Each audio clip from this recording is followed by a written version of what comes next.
देखिए, प्रधानमंत्री जी जब चुनाव प्रचार में कहीं जाते हैं तो उनके तेवर और उनका मिजाज बिल्कुल अलग हो जाता है। कोई भी राज्य में अगर कोई सरकार चुनी जाती है, जैसे बीआरएस चुनी गई थी पिछली बार, या इस बार बीआरएस चुनी जाए या कांग्रेस चुनी जाए, लोगों की चॉइस है ना। आप लोगों की चॉइस पे टिप्पणी कर रहे हैं, और जब फैमिली की बात आएगी तो नागपुर तक बात जाएगी। एक फैमिली जिसको हर चीज़ रिग्रेसिव पसंद है, तो प्रधानमंत्री जी पसंद अपनी अपनी।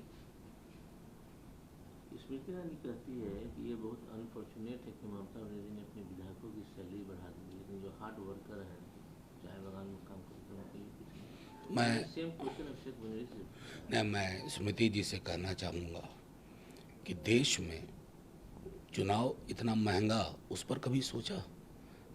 हमारे प्रधानमंत्री जी का एक चुनावी मंच 30 करोड़ का बनता है, इस पर कोई टिप्पणी होती है?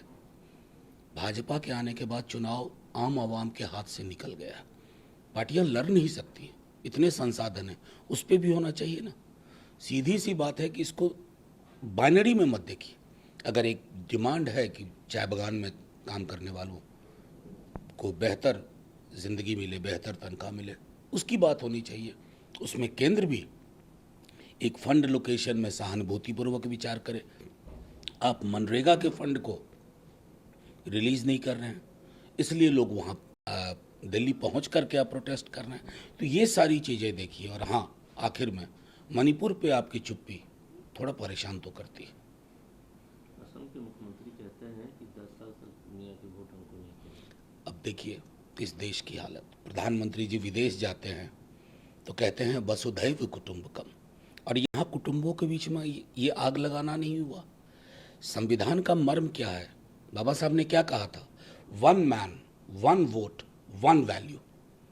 ये उस सिद्धांत के खिलाफ भी जाता है, और कम्युनल तो है ही, लेकिन हाँ, मैं आपको गारंटी देता हूँ इनकी बहुत तरक्की होगी। क्योंकि भारतीय जनता पार्टी में जो जितना संकीर्ण विचार रखे, पोलराइजिंग बात बोले, समाज में ध्रुवीकरण हो, हिंसा हो, वो व्यक्ति बहुत तेजी से तरक्की करता है।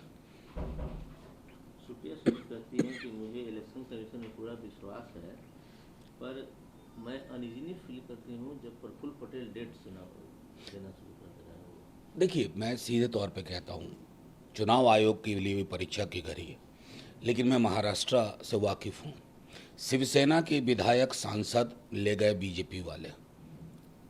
जो वोटर है शिवसेना का, वो शिवसेना के साथ है। उसी तरह शरद पवार जी की पार्टी के सांसद विधायक आप ले जाएं, जो वोटर है एनसीपी का, वो एनसीपी के साथ है। तो बीजेपी के हाथ में कुछ नहीं लग रहा है, सिवाय कि 1-1.5 साल तक एक इलेजिटिमेट सरकार को चला ले। लेजिटिमेसी या तो उद्धव जी के साथ है या फिर शरद पवार साहब के साथ है। ये कैसे दावे किए जा रहे हैं? चिराग पासवान दावा कर रहे हैं टूट का। देखिए, मैं देख रहा हूँ इन दिनों कई हमारे बिहार के राजनेता ज्योतिष हो गए। वो पाम रीडिंग करते हैं, टैरट कार्ड रीडिंग करते हैं, और आए दिन मीडिया में कुछ ना कुछ प्लांट होता रहता है। तो मैं चाहता हूं कि उनकी भी दुकानदारी चलती रही, उनका भी हेडलाइन बनता रहे, लेकिन हकीकत ये है कि बड़े मजबूती से ये सरकार चल रही है। नौकरी इनकी सबसे बड़ी प्राथमिकता है, उस पर काम चल रहा है। इंफ्रास्ट्रक्चर के क्षेत्र में काम चल रहा है। बाकी जिनको जो कहना हो कहते रहे। शिवपुरी में एक महिला के साथ गैंगरेप हुआ है, लगातार ऐसी घटना देखिए, उज्जैन में हुई। मैंने पहले भी कहा था, अभी उज्जैन की घटना हुई थी, मैंने कहा था कि जब रेप के बाद उस लड़की को 2.5 घंटे वो भटकती रही मदद के लिए, समाज के किसी लोगों ने पर अपना दरवाज़ा नहीं खोला। मेरे लिए बड़ा आसान है शिवपुरी की इस घटना पर, जो अक्सर बीजेपी के लोग करते हैं, मैं शिवराज सिंह चौहान को कटघरे में खड़ा कर दूं। बहुत आसान है, उनके राज्य में हुआ है। लेकिन कहीं न कहीं समाज को भी सोचना होगा। हमारा समाज रुग्ण हो गया है, और रुग्ण समाज रुग्ण राजनीति को ही जन्म देता है। जब तक समाज खुद से अंतरालाप न करे, इस तरह की घटनाएं आएंगी, और हम शर्मिंदा भी नहीं होंगे। कल को फिर इंतजार करेंगे अगली घटना का और प्रतिक्रिया देने का। काफी हंगामा मच गया, मनोज झा ने क्या कर दिया ऐसा? देखिए, मुझे बहुत दुख है कि यह हंगामा हुआ क्यों। प्रोसीडिंग्स देखिए, मैंने क्या कहा था। इस कविता को जो 1981 में लिखी गई थी, मैंने कहा था कि वो मेरे अंदर भी है। शुरुआत वहीं से हुई थी। मैंने कहा वो संसद में है, विश्वविद्यालय में है, न्यायालय में है। क्यों कहा था ये मैंने? एक प्रतीक के रूप में, प्रभुत्व के प्रतीक के रूप में। मैंने संसद में पेरियार की रामायण पढ़ी। मैंने संसद में कहा, जो तू बाभन बाभनी जाया, आन बाट काहे नहीं आया, जो तू तुरक तुरकनी जाया, भीतर ही खतना काहे ना कराया। ये सारी चीज़ें मैंने क्यों कही? क्योंकि वो एक ऐसी जगह है जहां आपको प्रतीक और उसके संदर्भ में अपनी बात रखनी है। मेरे राष्ट्रीय अध्यक्ष ने कह दिया है, डिप्टी सीएम तेजस्वी जी ने कह दिया है, उसके बाद मेरे लिए कुछ नहीं बचता है कहने को। लेकिन जो भी लोग इसके बहाने एक जाति और दूसरी जाति पर अशोभनीय टिप्पणी कर रहे हैं, वो नाइंसाफ़ी कर रहे हैं कवि के साथ भी और उस कविता के संदर्भ के साथ भी। मैं सबसे अपील करूंगा, एक बार उस 13 मिनट को ध्यान से सुनिए। 13 मिनट बिना व्हाट्सएप फॉरवर्ड के, 13 मिनट कविता से पूर्व, कविता के पश्चात क्या कहा गया है, आप एक बार उसको सुनेंगे तो आपको लगेगा कि अगर हम इस प्रकार की प्रतिक्रिया देते हैं तो ओम प्रकाश वाल्मीकि जी सच साबित होते हैं। बात तो यहाँ तक कही गई कि मैं वहाँ रहता था, ये जीभ काट लेता है, जीभ मैं उखाड़ उस तरह लेता की भाषा का इस्तेमाल मैंने कभी नहीं किया और कभी करूँगा भी नहीं। ये भाषा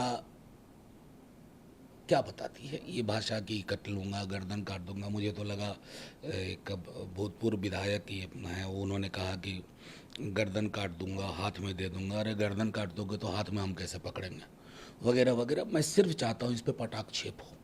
इस कविता का संदर्भ था कि उत्पीड़न का व्याकरण जो आज भी जारी है, क्या हमें से कोई इनकार करता है?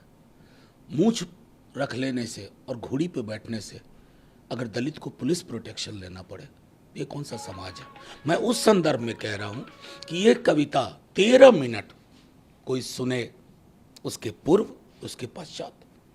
अक्सर अधिकांश लोगों ने मुंह जुबानी सुनी है, व्हाट्सएप पे सुना है, संसद के पटल पर यूट्यूब पे अवेलेबल है। पूरा का पूरा सुने, गौर से सुने और इस उत्पीड़न और प्रभुत्व के खिलाफ हम सब मिलकर के ये लड़ाई नहीं लड़ेंगे ना, तो जो बाबा साहब कह गए थे वो संकल्प पूरा नहीं होगा।